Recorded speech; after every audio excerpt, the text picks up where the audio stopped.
आमेन। हम परमेश्वर के वचन से निकालेंगे मत्ती की इंजील उसका 13 अध्याय। मत्ती की इंजील और उसका 13 अध्याय। आमेन। मैं आपके सामने 24 आयत से पढ़ता हूँ। चंद आयतें मैं पढ़ूंगा और उन चंद आयतों के बाद हम लोग बैठ जाएंगे, बाकी फिर सिस्टर कंटिन्यू करेंगे। उसने उन्हें एक और दृष्टांत दिया कि स्वर्ग का राज्य उस मनुष्य के समान है जिसने अपने खेत में अच्छा बीज बोया, पर जब लोग सो रहे थे तो उसका बैरी आकर गेहूं के बीच जंगली बीज बोकर चला गया। जब आप लोग सब बैठ जाइए, यहाँ से आगे हम कंटिन्यू करेंगे, सिस्टर कंटिन्यू करेंगे। आमीन। बैठ जाइए आप, खुदा आपको आशीष और बरकत दे। Yes sister please. 26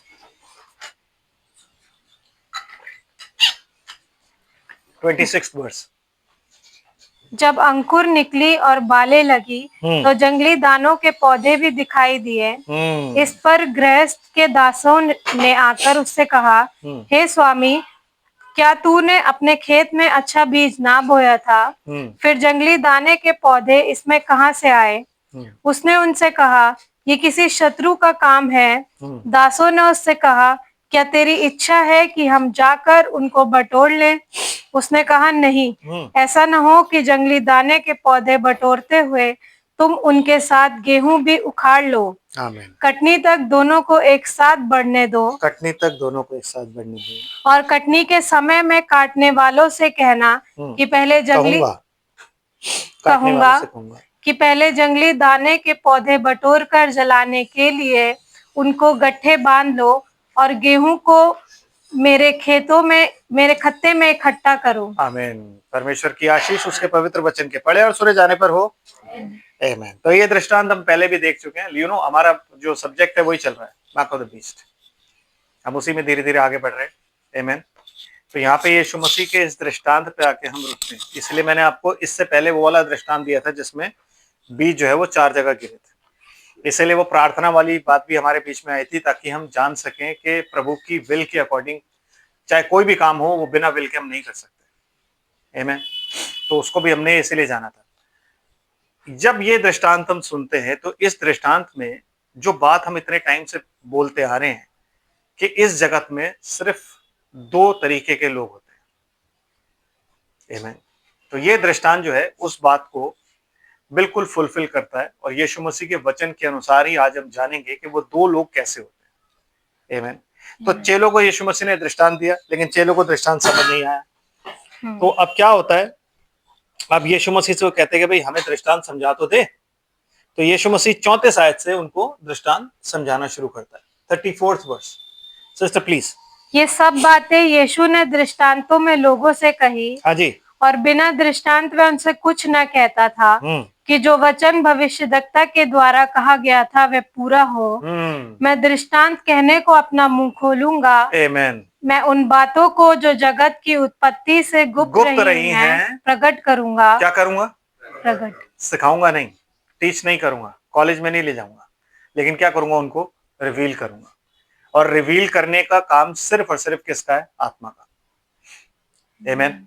जो परमेश्वर का आत्मा है वही सब बातों को प्रकट करता है। वचन यीशु मसीह बोल के चला गया, लेकिन उन बातों को प्रकट बाद में किसने किया? आत्मा ने। है कि नहीं? यस। तो ये काम उसका है। इसलिए वो कहता है कि भविष्यद्वक्ता कौन? यशाया। उसने कहा था कि वो दृष्टांतों में बातें करेगा। और दृष्टांत क्या होंगे? कि वो जगत की उत्पत्ति से जो कुछ भी हुआ है उसको वो दृष्टांतों में बताएगा।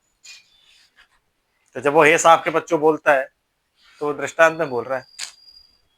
तो जगत की उत्पत्ति के समय से हमें पता लगाना है कि हे साहब के बच्चों क्यों, तब हम जान पाएंगे ना कि उसने हे साहब के बच्चों क्यों बोला। तो वो जो भी बातें करता था वो दृष्टांत में करता था, जो काम करता था वो भी दृष्टांत वाले होते थे, लेकिन हम उसे कभी नहीं समझ पाए। क्यों? क्योंकि आत्मा हमारे पास नहीं था। और इस अंत समय में उसने ठहराया। क्यों? क्योंकि कटनी कब होनी है? अंत में। कटनी कभी भी स्टार्टिंग में नहीं होनी थी। आमीन। स्टार्टिंग में किसी को नहीं पता लगना था, सिर्फ किसको पता लगा? उसके एंजल्स को। वो एंजल्स कौन है? उसके मैसेंजर्स। वो मैसेंजर्स जो उसकी आत्मा में होकर वचन को प्रचार करते हैं। वो चाहते थे कि उसी वक्त में जब वो पनप रहे, लोग कहते हैं ना अगर खुदा को पता था कि लूसीफर ऐसा करेगा तो उसने उसको तभी क्यों नहीं मार दिया। तो लोग क्योंकि थोड़े से ना इस चीज को जानने के लिए पहले तो परमेश्वर को जानना पड़ेगा, पहले ये जानना पड़ेगा कि परमेश्वर ने क्रिएशन करी क्यों आखिर, है ना। वरना लोग यही सोचते रह जाएंगे कि यार अगर परमेश्वर ने सब कुछ करना तो फिर लूसीफर को उसने मारा क्यों नहीं, लूसीफर को तभी मार देता, ये सब चीजें होती नहीं। आमीन, समझ रहे हो आप। तो ये चीज जानना बहुत जरूरी है। अभी एक मैं फेसबुक पे, जैसे वो बाइबल के ग्रुप नहीं होते केजेवी और ये सब, उन पे किसी ने क्वेश्चन डाला हुआ था कि आदम और हवा ने वहां पे क्या किया था जिसकी वजह से उन्हें बाहर निकाला गया। तो लोगों ने बोला फॉरबिडन फ्रूट और ये और वो। एक बहुत समझदार आदमी वहां पे कहता है कि सेटन जो है ना वो गॉड है, इसीलिए खुदा जब क्रिएशन करता है तो कहता है आओ हम। तो सेटन जो है ना वो गॉड है। जब मैंने वो पढ़ा ना मैंने कहा वाह, और वो बाकायदा तथ्य दे रहा है बाइबल से। मैंने कहा भाई मान गया ना। इसीलिए खुदा का रेवलेशन, इसीलिए ब्रदर ब्रनम का आना बहुत जरूरी था, इसीलिए वो आके सब चीजें हमें बता के गए, और इसीलिए हमारे पास वो कान होना बहुत जरूरी था जो खुदा ने हमें दिए कि जिसके कान हो वो सुन ले। आमीन, समझ रहे। वरना ये दृष्टांत कभी भी नहीं हम समझ पाते, सब कुछ प्रीच करते हैं, दृष्टांत कोई नहीं प्रीच करता। सो आज हम दृष्टांतों पे बात करेंगे। सिस्टर जी आगे करते हैं। तब वह भीड़ को छोड़कर घर में आया और उसके चेलों ने उसके पास आकर कहा, खेत के जंगली दानों का दृष्टांत हमें समझा दे। जी, उसने उनको उत्तर दिया, अच्छे बीज का बोने वाला मनुष्य का पुत्र है। मतलब ये दृष्टांत कब से शुरू होता है?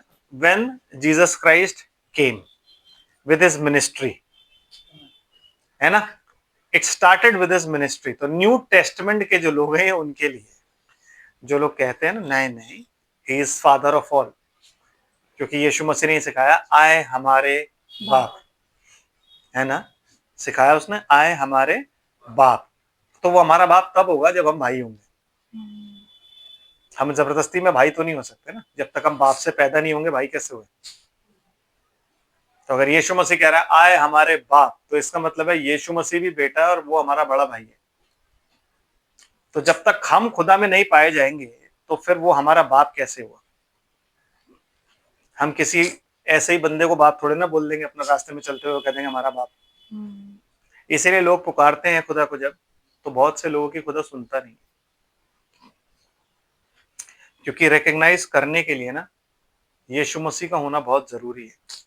आपकी दुआएं पृथ्वी से और स्वर्ग तक पहुंचने के लिए यीशु मसीह का होना बहुत जरूरी है। इसलिए वो कहता है कोई मेरे बिना पिता के पास नहीं पहुंच सकता। तो जब आप प्रार्थना करते हो और उसमें यीशु मसीह शामिल नहीं है तो वो पिता के पास नहीं पहुंच रही। समझ आ रहा है? तो उसका होना बहुत जरूरी है। तो दृष्टांत कहां से शुरू हुआ? यीशु मसीह के। बीज बोने वाला कौन है? मनुष्य का पुत्र। आमीन। आगे, खेत संसार है। खेत जो है वो क्या है? संसार। इसलिए परमेश्वर ने जगत से ऐसा प्रेम किया कि उसने अपना इकलौता पुत्र दे दिया। आमीन। तो अब यीशु मसीह कह रहा है खेत संसार है।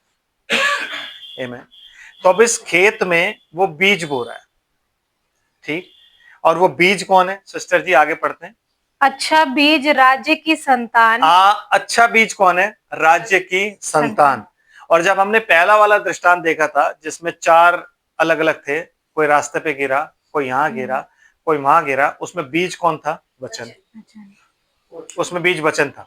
इसमें कौन है? बीज कौन है? राज्य की संतान। तो इन दोनों को एक ही होना चाहिए, है ना। ये दोनों अलग नहीं हो सकते ना, इन दोनों को एक ही होना चाहिए। तो इसके लिए निकालते हैं पतरस, पहला पतरस।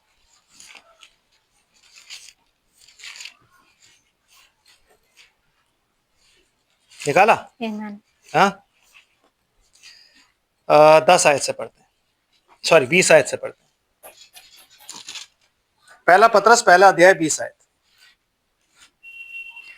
उसका ज्ञान तो जगत की उत्पत्ति के पहले ही से जाना गया था। हाँ जी। पर अब इस अंतिम युग में तुम्हारे लिए प्रकट हुआ। देखो, उसका ज्ञान जगत की उत्पत्ति से के पहले से जाना गया था, नून, लेकिन अब तुम पर रिवील हुआ है, प्रकट अब हुआ है। जानते सब थे मसीह आएगा, मसीह आएगा, मसीह आएगा, मसीह आएगा, सबको पता था कि मसीह आएगा, लेकिन रिवील किस पर हुआ है? जब वो आ गया तो कुछ चुने हुए लोगों पर रिवील हुआ। आमीन। फिर क्या है जी? उसके द्वारा तुम उस परमेश्वर पर विश्वास करते हो, हाँ, जिसने उसे मरे हुओं में से जिलाया, यस, और महिमा दी कि तुम्हारा विश्वास और आशा परमेश्वर पर हो। आमीन। किस पर हो? परमेश्वर पर हो, कि परमेश्वर ने उसको मरे हुओं में से जिलाया, तो परमेश्वर सब सामर्थी, और आपको ये पता लग गया कि हाँ, परमेश्वर ने ही उसको भेजा था। आमीन। तो हमारा भरोसा किस पर है? उस परमेश्वर पर जो यीशु मसीह में होके हमारा मेल मिलाप किससे करा था? खुद से। He wanted to be a father. बच्चे खो गए थे, शैतान बच्चों के लिए रैंसम चाह रहा। रैंसम क्या था? खून। बस रैंसम दिया गया, बच्चे ले लिए गए, बात खत्म। और अब बच्चे धीरे धीरे इकट्ठे हो रहे हैं। आमीन। यस। फिर अतः जबकि तुमने भाईचारे की निष्कपट प्रीति के निमित्त सत्य के मानने से अपने मनों को पवित्र किया है, सत्य के मानने से, सत्य का वचन, आमीन, सत्य से इन्हें शुद्ध कर, तेरा वचन सत्य है, सत्य है। यस। फिर तो तन मन लगाकर एक दूसरे से अधिक प्रेम रखो। मैंने कहा ना, प्रेम ही सबसे बड़ी चीज है। जो ज्यादा प्यार करेगा उसका ज्यादा माफ होगा। जब हम प्यार करेंगे तो हम नुकसान नहीं कर सकते। इसलिए बाइबल कहती है, इसलिए यीशु मसीह ने क्या बोला? अपने पड़ोसी से अपने समान प्रेम रख, क्योंकि प्रेम कभी भी पड़ोसी का नुकसान नहीं करता, है ना? तो खुदा से अगर मैं प्यार करता हूं लेकिन पड़ोसी से प्यार नहीं करता, तो फिर मैं खुदा से प्यार नहीं करता, क्योंकि वही पड़ोसी उस खुदा को भी मानता है। खुदा समझाता ना धीरे धीरे। सो जब हम किसी की मिनिस्ट्री के बारे में या किसी के बारे में भी कुछ बोलते हैं, तो हमें पता होना चाहिए कि उसी खुदा ने वो मिनिस्ट्री ठहराई है। भले ही मुझे देख के वो लगता है कि यार ये बंदा गलत कर रहा है, ये बंदा गलत कर रहा है, आमीन, लेकिन फिर हम जब दुआ करते हैं कि परमेश्वर तेरी सबमिसिव विल और परफेक्ट विल के अनुसार, तो व्हेन ही न्यू कि झूठे भविष्यद्वक्ता होंगे, जब उसे मालूम था कि झूठे अपोस्टल होंगे, तो वो झूठे भविष्यद्वक्ता, झूठे अपोस्टल किसकी आज्ञा से आए? उसकी, ताकि वो चुने हुओं को जज कर सके कि चुने हुए भरमाए जाएंगे या नहीं। ऐसे और पीछे रहो और जीवित वचन में रहो। आमीन। तो तब आप खुदा से प्यार करोगे। ठीक है, समझ आ रहा है? यस। फिर आगे क्या हुआ जी? क्योंकि तुमने नाशवान नहीं और अविनाशी बीज से परमेश्वर के जीवते और सदा ठहरने वाले वचन के द्वारा नया जन्म पाया है। आमीन। आप राज्य की संतान कैसे बने? उसी बीज से, जो बीज पहले दृष्टांत में, जिसे यीशु मसीह कहता है, अगर तुम ये दृष्टांत नहीं समझते तो तुम वो भी नहीं समझोगे, कोई दृष्टांत नहीं समझोगे। तो ये दृष्टांत समझना बहुत जरूरी है। क्यों? क्योंकि यही दृष्टांत है जो हमें किसकी संतान बनाता है? इस वचन की संतान। हम पैदा किससे हुए हैं? इस वचन से।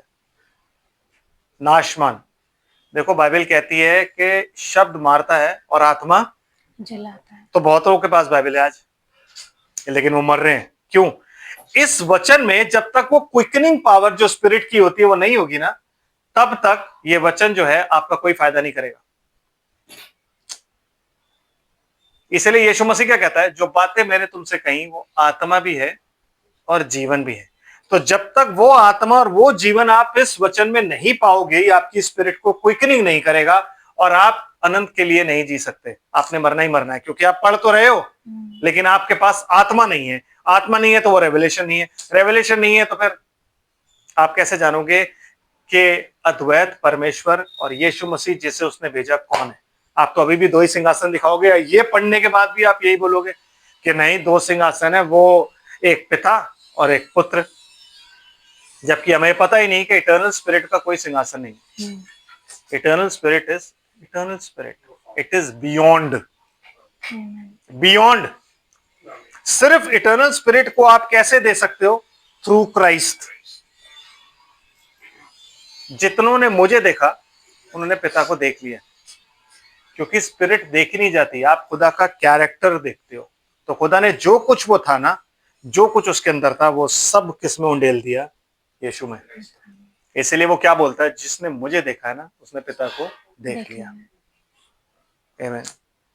इसलिए पुराने नियम में जब उसको देखा जाता था ना तो कहते थे मनुष्य के पुत्र सरीखा कोई बैठा हुआ पता नहीं है, ऊपर पीतल और नीचे आग, कुछ समझ में नहीं आ रहा, किसी को दिख नहीं रहा है कौन है, और वो क्या बोलते थे, यहोवा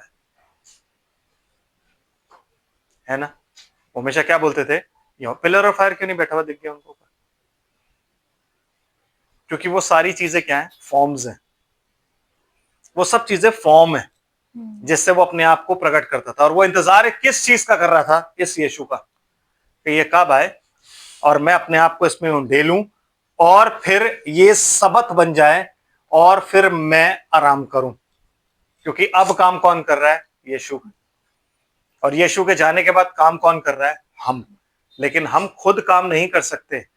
कहता है जब तक हम मसीह में नहीं पाए जाएंगे हम मसीह का कार्य कैसे कर सकते है कि नहीं।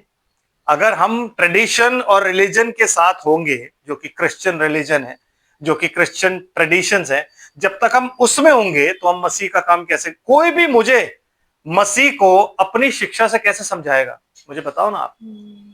जब आप रात को बाइबल घर पे पढ़ते हो तो खुदा आपको रिवील करता है। जब खुदा आपके आगे टेस्ट रखता है, तब आप जब खुदा के पास जाते हो और प्रार्थना करते हो तो खुदा जब आपकी दुआ सुनता है, आपका तो यस, इसका मतलब खुदा ये काम करता है।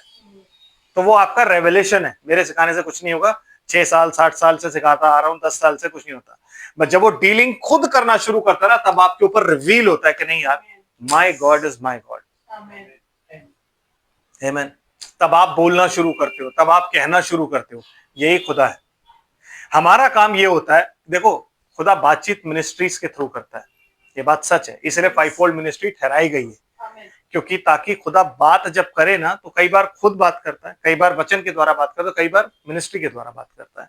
तो जब आप मिनिस्ट्री, आप क्यों सुनते हो मैसेजेस सबके, क्यों? क्योंकि उस मिनिस्ट्री के द्वारा आपको कुछ मैसेज मिलता है, कोई एक चीज ऐसी मिलती है आपके लिए जो आप कहते हो नहीं यार इसमें ये बात मुझे छू गई, और वो आपको क्या करती है, परिवर्तित, क्योंकि वो आपके लिए होती है। इसलिए भाई ब्रैनम क्या कहते थे, उनके जो मैसेजेस थे ना, वो उनके लिए यूं कहते थे कि जो मैसेजेस है ना, ये एक आदमी मत सोचे कि मेरे लिए सारा मैसेज, नो नो नो। आत्मा जब बुलवा रहा है ना, तो कोई चाइना में बैठा होगा वो उसके लिए, कोई ऑस्ट्रेलिया में बैठा होगा एक चीज उसके लिए। ये जेवनार है, ठीक है। इस जेवनार में जो जिसका है वो खा लो और ले जाओ। आप सारा खाना तो नहीं खा सकते ना, एक बुफे में जाके आप सारा खाना खा सकते हो, लूज मोशन हो जाएंगे आप। यस, वो हौका होता है, हौका नहीं करते, हौके से वो हमेशा उल्टी होती है। आप क्या करोगे, अपने हिस्से का उठाओ, खाओ और जाओ। जब वक्त आएगा तब ये किताब आपको दी जाएगी ताकि आप यूहन्ना की तरह वो खा सको, और आप पूरी किताब खा जाओगे। कब? जब वक्त आएगा, जब आप दूध के बाद मांस खाने के लायक हो जाओगे। आमीन। जब तक दुनिया हमारे अंदर है तब तक तुम दूध पीने वाले बच्चे हैं, क्योंकि जब आप नया जन्म प्राप्त करते हो, नया जन्म प्राप्त करते ही आपको रेवलेशन पूरा नहीं दिया जाता है ना। पहले आपको क्या सिखाया जाता है, ABC। कोई 12th की पढ़ाई आपको प्रेप में थोड़ी ना सिखा देगा, क्योंकि पता है नहीं कर पाएगा, बच्चे की समझ ही नहीं आएगा, तो दिमाग खराब हो जाएगा, उसको समझेगा ही नहीं कुछ। तो ABC से ही शुरू होता है। तो जब ABC, लोग ब्रदर ब्रैनम को कहते थे कि आप ये चीजें, हल्की चीजें क्यों सिखाते हो, कहते पहले इनको ABC तो सिखा दो। जब ABC नहीं पता होगा तो अलजेब्रा कैसे सीखेंगे। अलजेब्रा सीखने के लिए पहले आपको ABC तो मालूम हो, आप स्टेप बाय स्टेप चलोगे तभी तो वो स्टेप बाय स्टेप चलना बहुत जरूरी होता है, और वो स्टेप सिर्फ और सिर्फ खुदा। इसलिए उसने अब्राहम के जरिए हमें क्या संदेश दिया, मेरी उपस्थिति में चल और सिद्ध होता जा। तो आप पहले दिन ही सिद्ध नहीं होते, नो। आप पहले दिन जब खुदा में आते हो उसके बाद आप उपस्थिति में चलते हो। अब्राहम खुदा को पहले दिन से नहीं जानता था कि हाँ अच्छा ये खुदा है, no. The very first day उसको मालूम था कि हाँ खुदा है, और मुझे एक देश दे रहा है और मुझे एक बच्चा मिलेगा, और वो निकल पड़ा। आमीन। क्योंकि उसने नूह और शेत से सुनी थी, शायद शेत से उसने सुना था कि खुदा बात करता है आवाज से, लिटरल आवाज से, तो उसने सुना था। तो जब कानों में आवाज पड़ी तो उसने कहा ठीक है, वो निकल पड़ा, पर बच्चा नहीं हुआ, कंट्री नहीं मिली। वो गया उस कंट्री में, जाके उस कंट्री में उसने रहना शुरू कर दिया, लेकिन नहीं मिला कुछ। धीरे धीरे धीरे धीरे धीरे धीरे उसकी समझ में आया कि जिस खुदा को मैं मान रहा हूं ना, वो खुदा आत्मा की बातें करता है, शरीर की बातें नहीं करता। तब वो उस स्थिर नेव वाली सिटी को, शहर को देखने के लिए ललायत हो गया, जिसका कर्ता और जिसका रचयिता खुद खुदा है। क्योंकि तब तक उसे समझ आ गया था कि भैया ना तो ये इस देश की, ये कुछ और ही बात करता है, ये कुछ और ही कह रहा है, जिस वंश की ये बात कर रहा है कुछ और ही कह रहा है। इसलिए ही वेटेड फॉर 25 ईयर्स। इसलिए खुदा कहता है कि मेरी उपस्थिति में चल, सिद्ध होता जा, slow slow, day by day, step by step आपको ऊपर जाना होता है, और वो आप खुद ही करते हो। अब्राहम ने इजाक को सिर्फ इतना बताया था कि ये खुदा है, डीलिंग इजाक खुद कर रहा था। जब अब्राहम चला गया तो खुदा ने क्या बोला इजाक से, जैसा मैं अब्राहम के साथ था तेरे साथ भी रहूंगा, जो मैं कहूं वही मानना। तो खुदा ने अब्राहम से ज्यादा इजाक के साथ किया क्या? 100 गुना फसल, क्योंकि इजाक ने बात मानी ना। तो 100, तो इजाक का विश्वास कैसा हो गया भाई साहब। इजाक का क्या, वो आसपास के लोग डरने लग गए थे उससे। आमीन। आसपास के लोग उससे डर रहे हैं, इजाक का विश्वास ऐसा हो गया। फिर याकूब आता है, फिर उसकी बारी आती है। खुदा धीरे धीरे आपको उस फेथ में बढ़ाता है। इसलिए कहता है गवाहों का बादल तुम्हें घेरे हुए है। तुम उनकी जिंदगियां देखो ना, तुम इधर उधर क्यों देखते हो? गवाहों का बादल जो तुम्हारे चारों तरफ है वो इस वचन में लिखा है। तो इस वचन को जांचो और परखो। क्यों? क्योंकि जब तुम उनके लाइफ को देखोगे ना, तो फिर तुम्हें पता लगेगा कि मैं कैसे काम करता हूं। और जब तुम्हें पता लग जाएगा मैं कैसे काम करता हूं, तो फिर तुम्हारा भरोसा आदमी पर नहीं होगा, तुम्हारा भरोसा किस पर होगा? अपनी समझ पर भी नहीं होगा। कहता अपनी समझ का सहारा ना लेना, संपूर्ण मन से यहोवा पर भरोसा कर रख के अपना सब काम करना, तब वो तेरे लिए सीधा मार्ग निकालेगा। हमारी गलती क्या, हम अपनी समझ का सहारा लेते हैं कि हम कहते हैं नहीं ये नहीं ऐसे करूंगा। तो जब मैं बोलता हूं ना ये नहीं ऐसे करूंगा, तो मैं अपना मार्ग बना रहा हूं। कहता नो नो नो नो, तू जो चल रहा है ना अपनी समझ का सहारा ना ले, तेरी समझ नहीं है। जो तू हो रहा है, जहां तू चल रहा है, तुझे मैं लिए चल रहा हूं ना, मैं लिए चल रहा हूं ना, मेरा मार्ग है ना, तू चलता रहे, अपनी समझ का सहारा ना ले। तब मैं आगे जाएगा सीधा मार्ग निकालूंगा तेरे लिए। उस मार्ग में फूल नहीं होंगे, मार्ग सीधा होगा, बस टेढ़ा मेढ़ा मार्ग नहीं होगा। इस दुनिया में जितने भी मार्ग पाए जाते हैं वो कैसे हैं? टेढ़े मेढ़े। आमीन। लेकिन तेरे लिए मैं सीधा मार्ग निकालूंगा। और वो मार्ग कैसा होगा? उस मार्ग में दोनों तरफ सांप होंगे, उस मार्ग में दोनों तरफ झाड़ियां होंगी, वो मार्ग घना जंगल होगा। लेकिन मैं तुझे वहां से इसलिए लिए चल रहा हूं कि तेरे दुश्मन ना आए, उनको क्या लगे वो तो वैसे ही इतना मरा पड़ा है, वैसे ही उसकी हालत खराब है, उसको और क्या बोलोगे तुम। लेकिन उन्हें ये नहीं पता कि वो उस मार्ग से इसलिए लिए चल रहा है ताकि आप लोग उस मार्ग पर आगे बढ़ सको, और वो मार्ग में आपके साथ बना रहे। आमीन। तो मार्ग जितना कठिन होगा ना ब्रदर एंड सिस्टर, उतना आप खुदा की राह पर हो। और मार्ग जितना सरल होगा ना, तो इसका मतलब है आप शैतान की राह पर चल रहे हो। क्योंकि वही उसने बंदे लगा रखे होते हैं कि जब आप उसके रास्तों पर चलते हो ना, तो यूं फूल फेंकते हैं, ऐसे फूल फेंक फेंक के चलते हैं। रेड कारपेट उसी ने लगा रखा है। आमीन। और वो जो रेड कारपेट उसने लगा रखा है ना, वो रेड कारपेट किस चीज का है? वो रेड कारपेट आपके लहू का है। एंड में जाके बहाएगा ना, अभी तो ना बहाएगा। अभी तो आपको लग रहा है रेड कारपेट, ऐसी ट्रीटमेंट, एंड में जाके वो आपका सब खत्म कर देगा। आमीन। समझ आ रहा है? यस। तो राज्य की संतान कौन हो गई? वो जो वचन से पैदा है। यीशु मसीह के आने के बाद ही हम पैदा होना शुरू हुए, उससे पहले कोई बॉर्न अगेन नहीं होता था। होता था? आमीन। उससे पहले कोई परमेश्वर से पैदा नहीं होता था। होता था? नो। यीशु मसीह के आने के बाद और यीशु मसीह के रैप्चर के रेजरेक्शन के बाद हम लोग क्या हो गए? हम लोग बॉर्न अगेन होने लग गए। आमीन। हम लोग बॉर्न अगेन होने लग गए, और उस बॉर्न अगेन के बाद जब हमारा नया जन्म प्राप्त करने लगे, तब हम क्या हो गए? उसकी संतान। क्यों? क्योंकि हमने उस वचन को और यीशु के नाम पर हमने विश्वास किया। आमीन। और हमारे को पैदा करने वाला कौन है? खुद। बीज बोने वाला कौन है? यीशु मसीह। अगर वो नहीं आता और वो बीज नहीं बोता, तो मतलब आप थे तो सही इस पृथ्वी पर ही, बीज बोया उसने, उसका पिता किसान है, तो बेटा भी कौन होगा? किसान ही होगा, और कौन होगा? है कि नहीं? यस। तो फिर क्या हुआ सिस्टर, थोड़ा सा आगे चलते हैं। पतरस में। हाँ जी, नहीं नहीं, पतरस ने। अच्छा ठीक है, पतरस पूरा कर दीजिए पहले।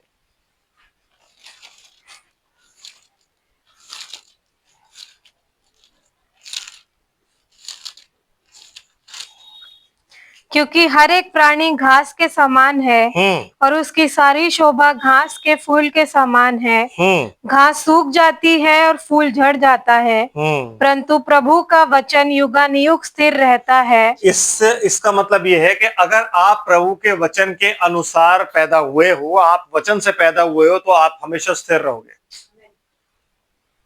लेकिन बाकी संसार कौन है? घास। क्योंकि घास सूख जाती है, फूल झड़ जाता है। आमीन। तो इसलिए इस संसार की शोभा जो है वो जाती रहती है कि नहीं? कितना भी हैंडसम एक्टर क्यों ना हो, बुढ़ापे में जाके बदसूरत ही हो जाता है। आप देख लो, कितना भी हैंडसम इंसान क्यों ना हो, वो बुढ़ापे में जाके कैसा हो जाता है। लेकिन प्रभु में जब आप पाए जाते हो तो आपके पास एक आशा है, क्या? कि ये नाशमान देह है, आपको ये पता होता है कि ये मैं उतार दूंगा और इसकी जगह मैं अविनाश को पहन लूंगा। आमीन। यस। तो उसी के लिए वहां पे बाइबल कह रही है आपको। फिर जी आगे। परंतु प्रभु का वचन युगानुयुग स्थिर रहता है, और यही सुसमाचार का वचन है जो तुम्हारे लिए सुनाया गया था। सुनो, ये सुसमाचार है। क्या? कि आप पैदा किससे हुए? आप वचन से। जब वचन को आपने ग्रहण किया और यीशु मसीह के पास निकोदेमुस आया, उसने बोला, प्रभु अनंत जीवन पाना है, मैं क्या करूं? अनंत जीवन मतलब अविनाशी। तो अविनाशी जीवन पाने के लिए मैं क्या करूं? देख तू ना क्या कर, जब तक तू नए जन्म से, जल और आत्मा से ना जन्मे ना, तब तक तेरा जो है तू अनंत जीवन को नहीं देख सकता। ये सुसमाचार है ब्रदर। कितने प्रीच करते हैं? आज का सुसमाचार क्या है? आज का सुसमाचार ये है कि तुम प्रभु के पास जैसे हो वैसे ही आ जाओ। क्यों? क्योंकि प्रभु अनुग्रहकारी है। No, he is a just God. आमीन। अनुग्रह ये किया हुआ है कि हम जिंदा हैं। अनुग्रह ये है कि हम भाई पाप कर रहे हैं लेकिन वो कुछ कह नहीं रहा है। अनुग्रह ये है कि वो लॉन्ग सफरर है। आमीन। अभी भी द्वार खुला है, ये अनुग्रह के द्वार उसने बंद नहीं किया है, लेकिन ही इज अ जस्ट गॉड। ये नहीं प्रीच करता कोई। अब सुसमाचार ये है, तो ये सुसमाचार कौन प्रीच करता है? कि जगत की शोभा के चक्कर में तुम मत पड़ो। आमीन। क्यों? क्योंकि जगत की शोभा समय के साथ जाती रहेगी और एक दिन आग में जला दी जाएगी वो शोभा। लेकिन तुम जो अविनाशी वचन से पैदा हुए हो, तुम वहां स्वर्ग में परमेश्वर का मुंह देखोगे। आमीन। तो तुम्हें उन पापों से छुटकारा पाके नया जन्म प्राप्त। बॉर्न अगेन दुनिया चिल्लाती फिरती है, ये तो पता हो बॉर्न अगेन कैसे होता है? मतलब क्या होता है बॉर्न अगेन का? पेंटिकॉस्टल्स का वो है ना, are you born again? Are you born again? आप बॉर्न अगेन हो? अबे ये कोई लड्डू थोड़ी ना है जो आपने खा लिया बॉर्न अगेन। हाँ हाँ मैंने खाया है, बहुत टेस्टी होता है। नो, जब बंदा बॉर्न अगेन हो जाता है ना, तो बॉर्न अगेन होने के बाद आपको पूछना नहीं था यू बॉर्न अगेन, आपको दिखता है कि वो बॉर्न अगेन है, क्योंकि वो संसार के अनुसार नहीं जीता, खुदा के अनुसार जीता है। और आप उसकी लाइफ को देख के समझ जाओगे कि ये बॉर्न अगेन है। आमीन। है कि नहीं? यस। तो सिस्टर वापस आते हैं अब मती पे, ताकि हम थोड़ा सा और जाने कि प्रभु यीशु मसीह हमें क्या कह रहा है। और जंगली बीज दुष्ट की संतान है। जंगली बीज जो है वो कौन है? दुष्ट की संतान। सो दो जातियां हैं, दो सीड है। एक सीड, देखो परमेश्वर ने जब वहां पे सब कुछ बनाया था, उसके बाद भी दो सीड चल रहे थे। ठीक है, एक कैन का वंश था और एक आदम का वंश था। वो बच्चे चल रहे थे। नोआ के बाद सारी चीजें मिक्स हो गई थी, लेकिन तब भी दो ही वंश चल रहे थे, खुदा के चुने हुए और जो खुदा के बाहर थे वो। अब जब यीशु मसीह आता है तो उस चीज को एक्सप्लेन करता है कि जो लोग जंगली बीज हैं वो कौन है? शैतान की संतान। अब ये जंगली बीज कौन होता है? अगर मैं आपसे पूछूं जंगली बीज कौन है तो आप क्या समझोगे उसको? जो यीशु मसीह ने बीज बोया उस बीज में लाइफ है, ठीक है, इसीलिए उसमें जीवन पाया जाता है और वो जीवन अनंत जीवन है। लेकिन जो जंगली बीज है वो दिखता बीज की तरह ही है, लेकिन उसमें लाइफ नहीं है, उसमें लाइफ नहीं है। आमीन। दिखता बिल्कुल सच्चे की तरह है लेकिन उसमें लाइफ नहीं है।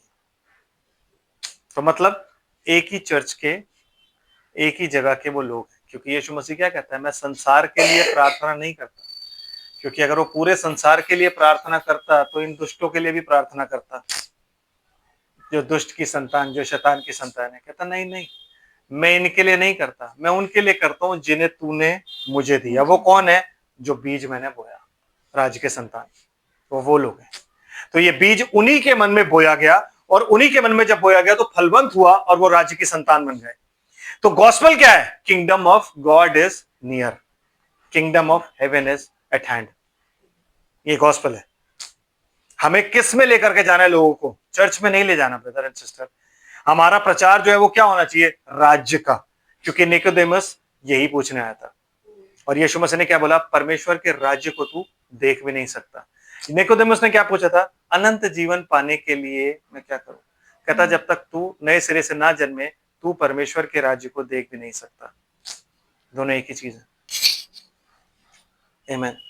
अब आप मुझे बताओ कि बाकी संतान फिर कौन सी? वो कैसे जी रही है? जो दिखती क्रिश्चियंस की तरह है, जो दिखती बिल्कुल बीज की तरह है। आमीन। लेकिन वो साथ में बोई गई। आमीन। तो जब उसको बोया गया तो कोई पहचान नहीं पाया कि ये भी बीज हैं बीच में, क्योंकि साथ साथ बो दिए गए। वो ऐसा लग रहा था बिल्कुल जैसे वही वाले बीज होते हैं, सच्चे बीज। आमीन। तो सिस्टर थोड़ा सा आगे और पढ़ते हैं। जिस शत्रु ने उनको बोया वे शैतान है। जिस शत्रु ने उनको बोया वो शैतान है। आमीन। और ये कब बोया गया? जब लोग सो रहे थे। क्योंकि दृष्टांत में क्या था? जब लोग सो रहे थे, मतलब जब तक चेले वहां पे थे तब तक ये बीज नहीं बोया गया। जब वो मर गए तो ये बीज बो दिया गया। आमीन। फिर क्या हुआ जी? और कटनी जगत का अंत है। कटनी जो है वो क्या है? जगत का अंत, जो कि समय चल रहा है। ये जगत के अंत का समय है। आमीन। फिर और काटने वाला स्वर्गदूत है। और काटने वाले कौन है? स्वर्गदूत है। कौन स्वर्गदूत? द मैसेंजर्स, जो वचन प्रचार करते हैं। 5 फोल्ड मिनिस्ट्री, वो और विलियम ब्रनम। आमीन। क्योंकि जब आके उसने प्रचार किया तो उसने सेपरेट कर दिए सबको, सब सेपरेट हो गए। By the time he died सभी लोग सेपरेट हो गए थे, क्योंकि जब उन्होंने 7 सील प्रीच करनी शुरू करी थी ना, जब वो 7 सील्स प्रीच कर रहे थे तो जो उनके साथ इतने सालों से बने थे वो भी छोड़ के चले गए। उन्होंने कहा बेकार की बातें कर रहा है, आज तक हमने सुना नहीं। क्योंकि तो हम तो आज तक ये सुनते आए थे कि वो घोड़ा, ये घोड़ा, अभी तो आने हैं वो सब, ये चीज, वो सब लोग भी छोड़ के चले गए कि इनकी बातें समझने वाली नहीं है, ये बेकार है। तो वो भी छोड़ के चले गए। तो he separate, his ministry separated everything. और अब उनकी मिनिस्ट्री और उनके मैसेज के द्वारा जो 5 फोल्ड मिनिस्ट्री में सेवक पाए जाते हैं, जब वो वचन प्रचार कर रहे हैं तो और सेपरेशन चल रहा है। उसके एंजल्स के द्वारा क्या चल रहा है अभी इस वक्त में?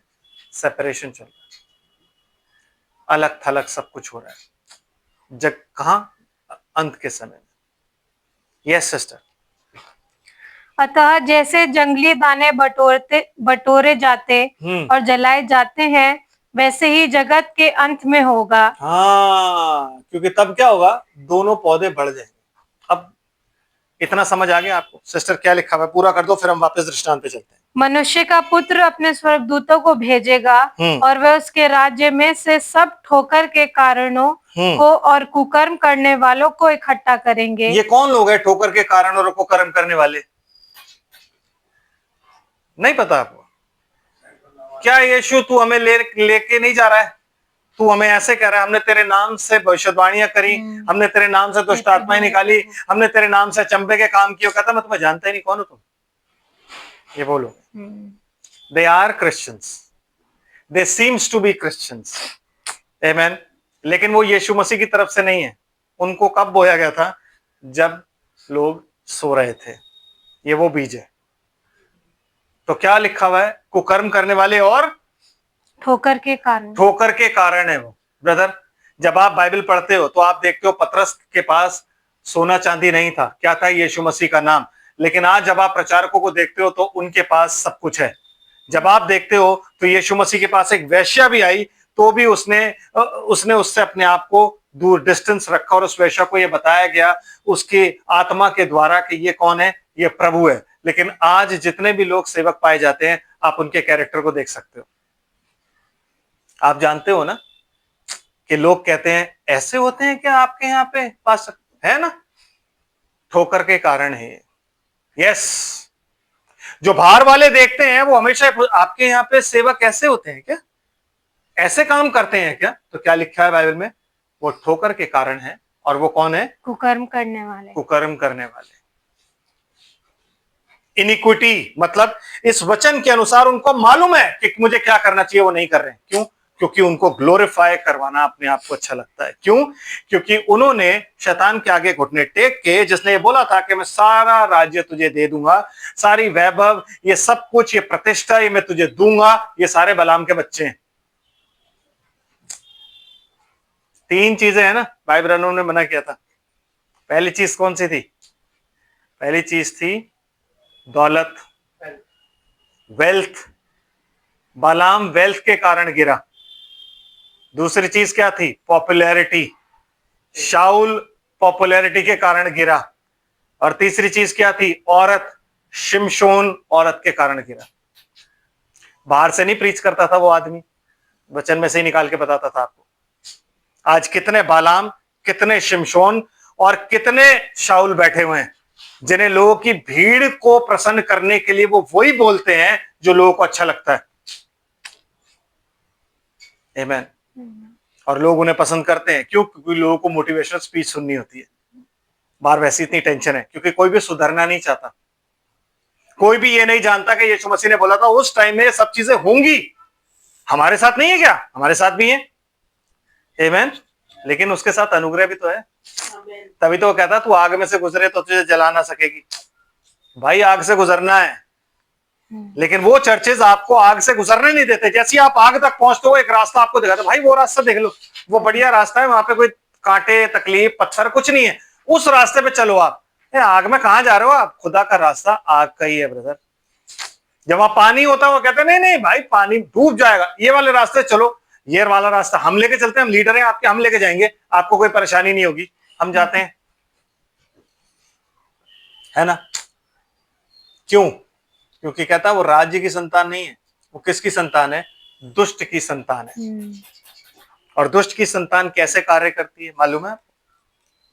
उनके कैरेक्टर्स कैसे होते हैं, क्या क्या चीजें उनमें पाई जाती हैं कैरेक्टर में, बताऊं? चलिए वचन ही बताएगा, मैं क्या बताऊं, खुदा खुद बताने वाला है। इफिसियों की पत्री निकालते हैं,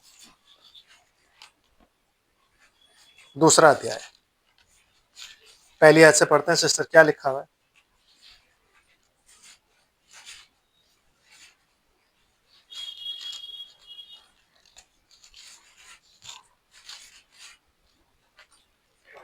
उसने तुम्हें भी जिलाया जो अपने अपराधों और पापों के कारण मरे हुए थे, जिसमें तुम पहले संसार की रीति पर, इस संसार की रीति पर, the fashions of this world. And what is the fashion of this world? When you live according to this world. जब आप इस संसार के अनुसार, संसार के लोगों को प्रसन्न करने के लिए तैयार हो रहे हो, संसार के लोगों को प्रसन्न करने के लिए मेकअप, गहने, लड़के वैसे तैयार हो रहे हैं जैसे संसार तैयार होता है, जैसे संसार इंप्रेस, आप क्योंकि इंप्रेस किसे करना चाहते हो? संसार को। जब आप उस रीति पर चलते हो, जब आप संसार के रीति और रिवाजों को मानते हो जो आपको बचपन से सिखाते आए कि नहीं क्रिसमस, ईस्टर, गुड फ्राइडे, ये वो ऐसा वैसा, ये सब चीजें आपको सिखाते आए, लेकिन इस वचन के अनुसार नहीं है, तो आप संसार की रीति पर हो और आप अभी तक वहां से चलते आए, कोई प्रॉब्लम नहीं, अभी तक आप चल रहे थे, कोई दिक्कत नहीं। आमीन। कोई प्रॉब्लम नहीं है खुदा को। क्यों? क्योंकि जो बीत गया वो बीत गया, नहीं पता था, रेवलेशन नहीं था, हम नहीं जानते थे, हम वो सब चीजें करते आए, तो हम उन अपराध, वो सारे अपराध और पाप हम करते हुए आए जो इस संसार की रीति के अनुसार थे।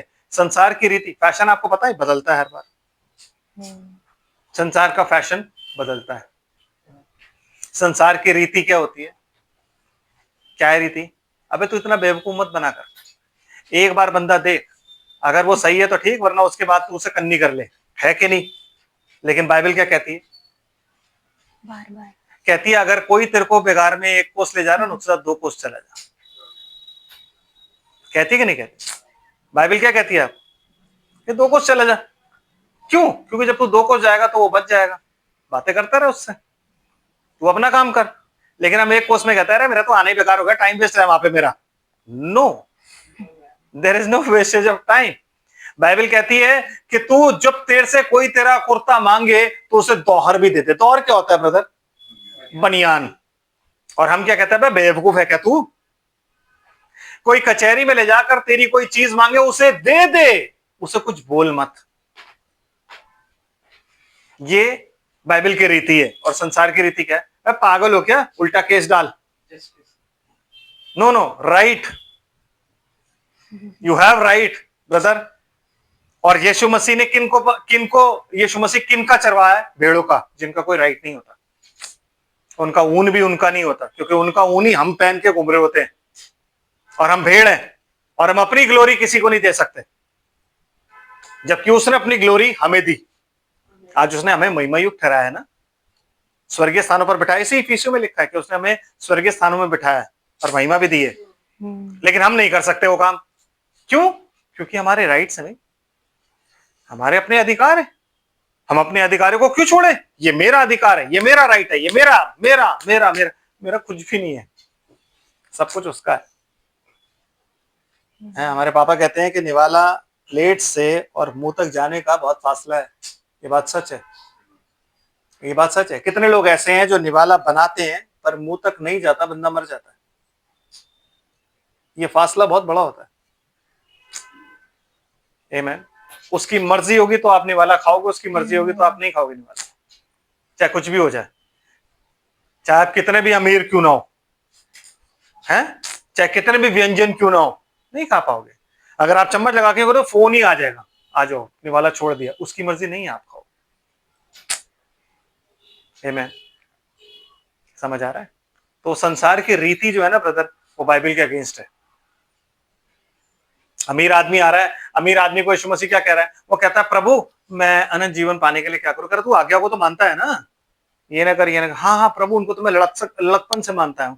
तो फिर एक काम कर, तुझ में एक बात ही घटी है बस, तो सब कुछ बहुत परफेक्टली कर रहा है, अपनी दौलत बेच और मेरे पीछे हो ले। अब नहीं, अपनी दौलत बेच और कंगालों को बांट और मेरे पीछे हो ले। अच्छा, दौलत बेच के और मेरे पास आना अगर बोलता है यीशु मसीह, तो वो फिर भी समझ आता। लेकिन कंगालों को बांट मतलब, मैंने इतनी मेहनत से कमाई, मैं कंगालों को क्यों बांट दूं?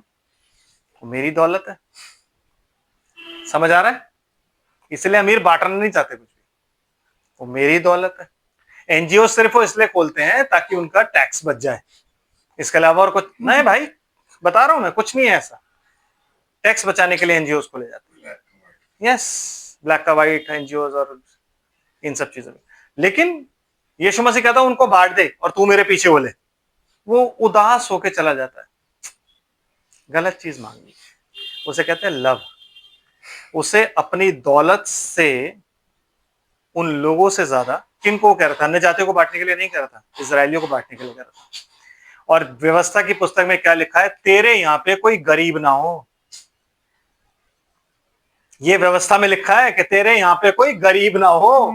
अगर कोई गरीब होगा तो तूने उसको व्यवसाय भी देना है, तूने उसको पैसा भी देना है। सिख सीख गए, हमें नहीं पता, वो पढ़ के सीख गए। उनके यहां पे कोई भी गरीब क्यों नहीं होता? Because they help him. उस बंदे को हेल्प करके वो कहते हैं ना, हमें हेल्प करना है और हेल्प करके उठाना है, हमें नहीं पता।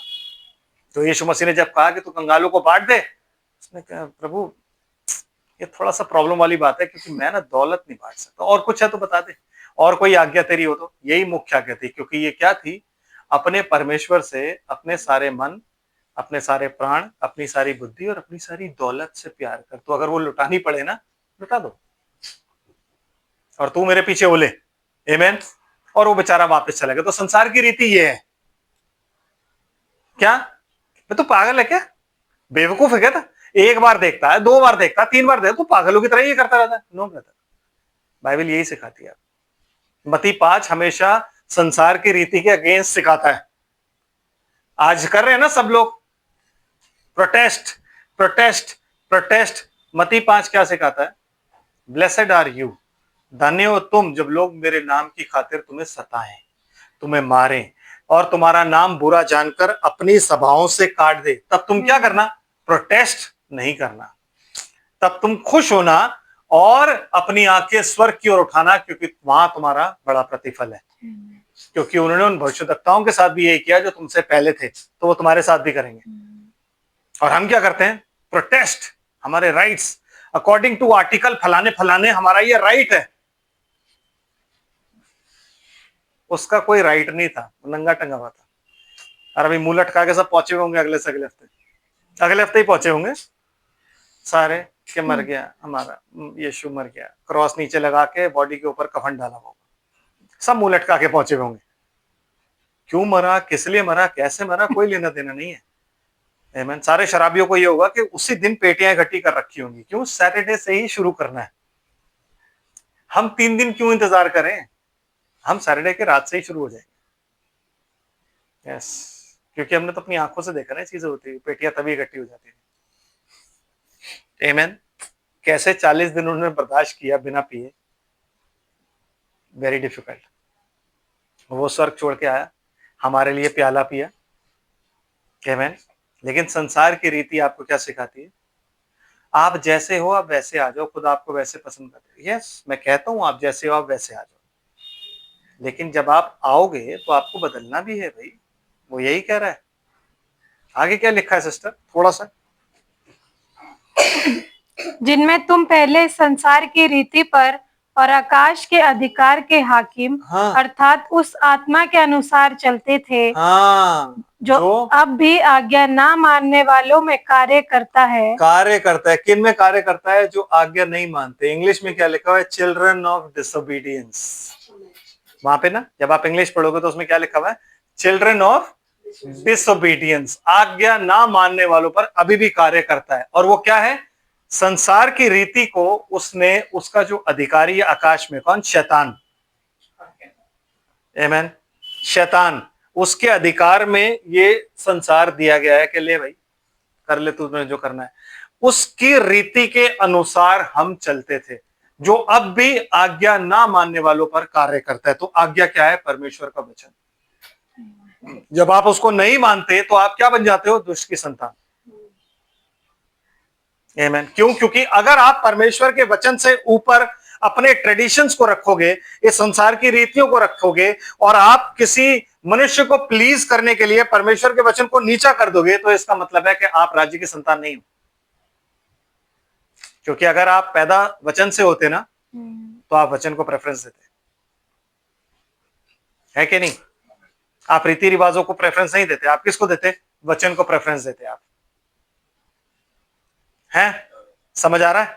यस, इस चीज को आप याद रखो कि अगर मैं परमेश्वर की संतान कहलाया जाता हूं, और जो कुछ भी इस बाइबल में, इस वचन में नहीं लिखा हुआ, अगर मैं उसको कर रहा हूं, और अगर वो चीज संसार की रीति के अनुसार है, then I am absolutely wrong. और ये आपको कोई नहीं बताएगा, क्योंकि सब आपको यही बात बताएंगे, समाज में रहना है ना, समाज के साथ चलना हो। चेले समाज में ही थे, लेकिन समाज के साथ नहीं थे, क्योंकि समाज किसने क्रिएट किया था, फरीसियों ने। समाज के रूल्स किसने बचाए थे, फरीसियों ने। समाज के ट्रेडिशंस किसने बताए थे, फरीसियों ने। इसलिए वो कहते हैं कि हमारे पुरनियों की रीति तेरे चेले क्यों टालते हैं, कि बिना हाथ पैर धोए खाना खा लेते हैं।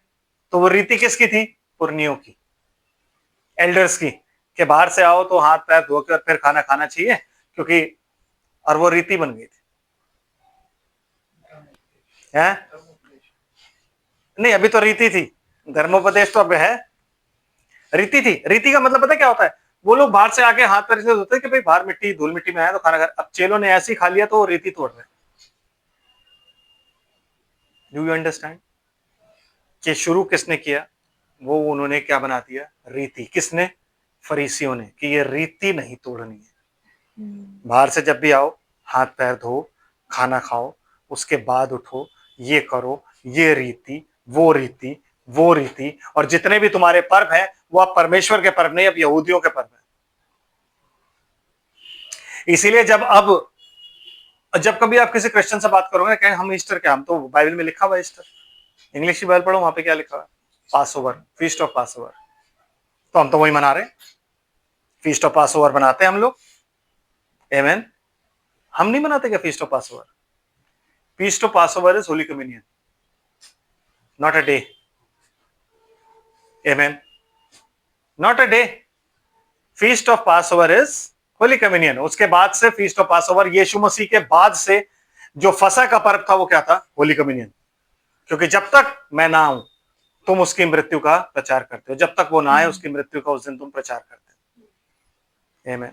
एक दिन था जो चेलों को कहते थे, चेले के, जैसे पौलुस ने बोला मैं चाहता हूं कि पिंतिकुस्त का दिन मैं वहां बिताऊं यरूशलेम में चेलों के साथ, क्योंकि उस दिन आत्मा उतरा था उन पर। बहुत बड़ा दिन था। खुदा ने उस दिन यीशु मसीह की भेंट को स्वीकार किया था, आत्मा गिरा के चेलों पर। ऐसे ही स्वीकार करता था। एलिया की भेंट को कैसे स्वीकार किया था? आग गिरा के। आमीन। यस सिस्टर, आगे क्या लिखा है? इनमें हम भी सब के सब पहले अपने शरीर की लालसाओं के दिन बिताते थे। सुनो, कैसे दिन बिताते थे आप? शरीर की लालसाओं के अनुसार। और वो शरीर की लालसाएं आपको संसार सिखाता है ब्रदर एंड सिस्टर, कोई और नहीं सिखाता। संसार को देख के आपका शरीर लालसा करता है, काश मैं भी ऐसा हूं, काश मेरे पास भी ये हो, काश मेरे पास भी ये, काश ये, क्योंकि वो शरीर, this flash is your, yes, सबसे बड़ा दुश्मन अगर कोई आपका है, ये फ्लैश है, आपका खुद का। इसलिए पौलुस कहता है मुझे इस नाशवान देह से कौन बचाएगा? आमीन। क्योंकि मैं पाप नहीं करना चाहता, मेरे अंदर जो यीशु का आत्मा वो पाप नहीं करना चाहता, लेकिन पाप जो मेरी रगों में दौड़ता है, हाय इस नाशवान देह से मुझे कौन बचाएगा, जो मुझे बार, इसीलिए वो अपनी देह से ही मुक्कों से लड़ता था। इसका मतलब मुक्के मारता था। नो, मुक्कों से लड़ने का मतलब है जब चाहे कितनी भी उसकी शरीर लालसा क्यों ना करे, वो कहता था नहीं ये नहीं होगा, बस ये मैं नहीं करूंगा। वो लड़ाई होती थी किसकी? फ्लैश एंड स्पिरिट, जो आज भी होती है, जिसमें हम कई बार हार जाते हैं। वही जीतनी है हमें ब्रदर। अगर हम इस वचन की संतान है तो वही जीतनी है हमें। आमीन। फिर क्या कहता है सिस्टर? और शरीर और मन की इच्छाएं पूरी करते थे। सुनो, जब हम संसार की रीति पर थे, जब हम बाहर थे, तो हम शरीर और मन की इच्छाएं पूरी करते थे।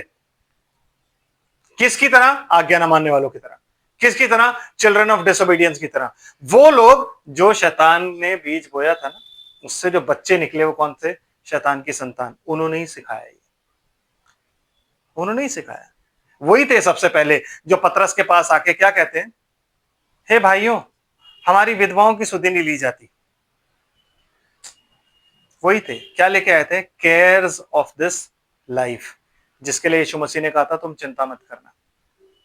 क्या चेले नहीं कहते थे विधवाओं और अनाथों की सुधि रखना? बोलते नहीं थे? तो अगर ये बात थी तो फिर वो क्यों आए? क्यों? क्योंकि वो भी कुछ होना चाहते थे ना। इसलिए पतरस ने बोला अपने में से 7 जने चुन लो, बात खत्म।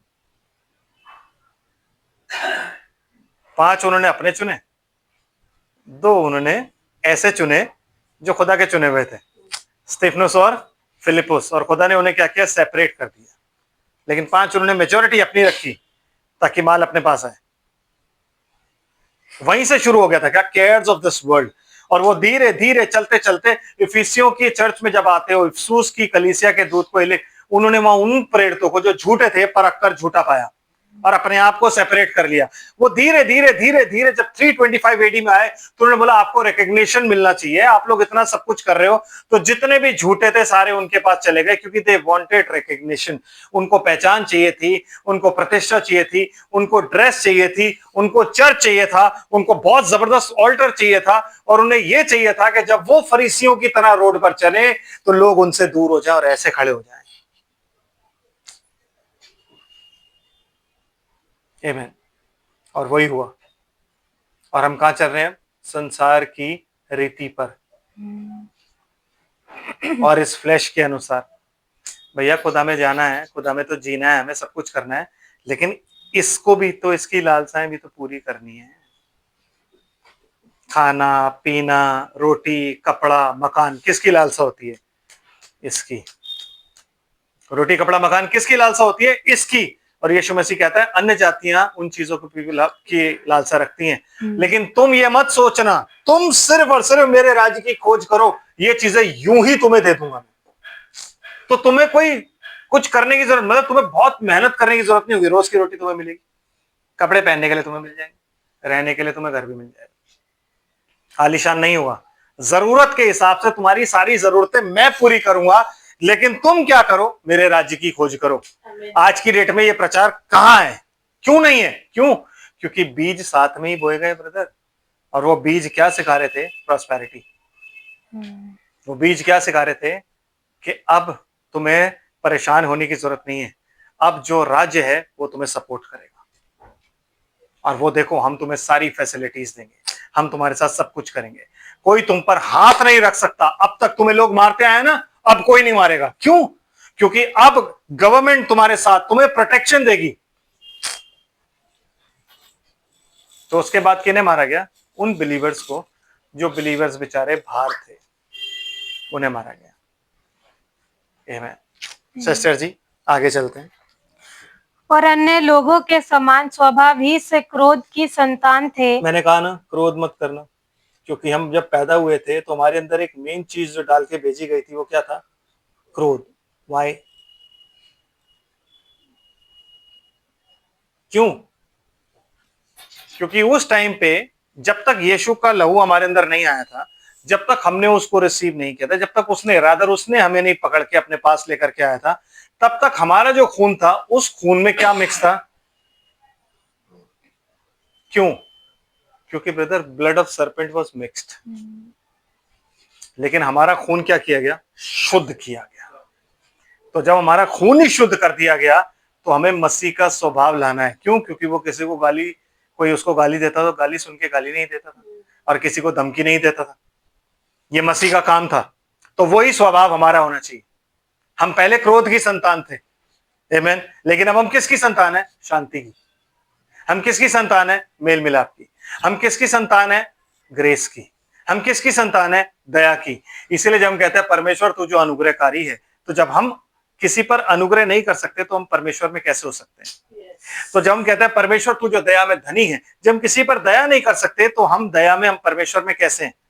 हम ऐसे नहीं हो सकते। आमीन। यस, फिर जी। परंतु परमेश्वर ने जो दया का धनी है, अपने उस बड़े प्रेम के कारण जिससे उसने हमसे प्रेम किया, जब हम अपराधों के कारण मरे हुए थे, तो हमें मसीह के साथ जिलाया। मसीह के साथ जिलाया ब्रदर। जब मसीह को जिलाया गया ना, तो मसीह अकेला नहीं जी उठा था, आप समझिए। दैट इज वाई जब आप यीशु मसीह के नाम में बपतिस्मा लेते हो, तो आप उसकी डेथ, उसके बरियल और उसके रेजरेक्शन के भागी होते हो। तो मसीह में आपको ऑलरेडी जिला दिया गया, क्योंकि आप मसीह की देह हैं। आप देह हो ना मसीह की। जितनी भी ब्राइड पाई जाती है उसको क्या बोलते हैं? Body of Christ. तो आप ऑलरेडी जिंदा हो चुके हो। लेकिन कब? जब आप यीशु मसीह के नाम में बपतिस्मा लेते हो, तो आप उसकी डेथ, बरियल और रेजरेक्शन में आइडेंटिफाई करते हो अपने आप को। इसलिए कहता है अब मैं तुम्हें यीशु मसीह के नाम में बपतिस्मा देता हूं। ये बोलते हैं ना, क्योंकि अब तुमने अंगीकार कर लिया, अब तुम्हारा भरोसा किस पर है? मसीह पर है। तो अब मैं तुम्हें बपतिस्मा यीशु मसीह के नाम में देता हूं। तो जैसे उसने मसीह को जिलाया, हम मसीह में जिलाए गए। तो पिता पुत्र पवित्र आत्मा के नाम से मसीह जिंदा हुआ है? नहीं ना। तो फिर मैं कैसे पिता पुत्र पवित्र आत्मा के नाम से यूं बपतिस्मा ले लूं? यूं मेरा बपतिस्मा ऐसे या ऐसे कैसे हो गया? ऐसा तो नहीं हो सकता ना। जब तक मैं पाप को नहीं जानूंगा, जब तक मैं ये नहीं जानूंगा कि मसीह मेरे लिए क्यों मरा, बपतिस्मा तो तब तक मैं नहीं ले सकता। और अगर बपतिस्मा मैं ले रहा हूं तो I must identify with Christ. और वो आइडेंटिफिकेशन क्या होता है? कि आप पानी के अंदर गए, और जब आप अंदर गए तो वो आपका क्या था? Death and burial. जब आप ऊपर आए तो वो क्या था? रेजरेक्शन। आमेन। तो आप मसीह में जलाए गए। आमेन। यस, फिर अनुग्रह ही से तुम्हारा उद्धार हुआ है। हाँ, बस अनुग्रह ही से तुम्हारा उद्धार हुआ है। थोड़ा सा आगे और चलते हैं, 5वां अध्याय निकालते हैं इसी का, इफिसियों का, और हम पढ़ते हैं उसकी, वैसे तो हमें कीवर्ड्स हमारी 6 है, पर अगर हम 5 से स्टार्टिंग से पढ़ ले तो बेटर पहले अच्छा। है। तीसरी आयत से पढ़िए। जैसा पवित्र लोगों के योग्य है, वैसा तुम में व्यभिचार और किसी प्रकार के अशुद्ध काम या लोभ की चर्चा तक या ना हो। लोभ की चर्चा तक ना हो। लोभ आपको कौन सिखाता है? ये शरीर कहता है किसी की चीज का लोभ, पता है ना, जब आप किसी की चीज का लालच करते हो वो लोभ होता है। और लोभ यहाँ पे किसके बराबर है? मूर्ति पूजा के। क्या लिखा सिस्टर? और लोभ की चर्चा तक ना हो, और ना निर्लज्जता, ना मूढ़ता की बातचीत की, ना ठट्टे की, क्योंकि ये बातें शोभा नहीं देती। ये बातें शोभा नहीं देती ब्रदर, ये बातें पुरानी थी, अब आप बदल गए हो। तो आप में व्यभिचार नहीं होगा, आप में लोभ नहीं होगा, आप में ये सब चीजें नहीं होंगी, क्योंकि ये किसकी रीति है? संसार की। ये संसार की रीति है, तो इस रीति पे आप नहीं चल सकते। देन सिस्टर, वरन धन्यवाद ही से सुना जाए, धन्यवाद ही सुना जाए, क्योंकि तुम ये जानते हो कि किसी